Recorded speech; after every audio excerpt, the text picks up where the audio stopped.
And this race involving Russell Pearce was being watched closely all across the country, especially by states that adopted some of Pearce's controversial immigration legislation.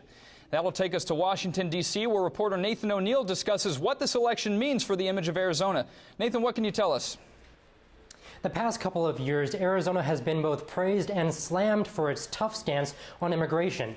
And now with the recall of Russell Pearce, many we have spoken with here in Washington as well as back in Arizona are torn as to what the future impact on legislation will be. It's been a debate played out across the country. And for immigration playwright James Garcia, it all points to this man, Republican State Senator Russell Pearce. Pearce has represented a mentality in the state of Arizona that is frankly narrow-minded. Illegal immigration has made its way to center stage through protest and even in plays acted out in front of the state capitol since Governor Brewer signed SB 1070 last year. But for some Arizona Republicans, Pearce's actions weren't that harsh. These laws appear harsh, but they're not. Think of it as the analogy I laid out. We have a ship.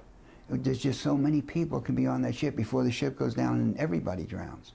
As the author of the controversial immigration law, Pearce was the one who went down last night. The recall will not halt the spread of state-based activists calling for enforcement of illegal immigration laws. But according to Michelle Middlestat of the Migration Policy Institute, that might not be the case. Perhaps the result of the recall election will give a yellow light, if not a red light, to politicians in other states.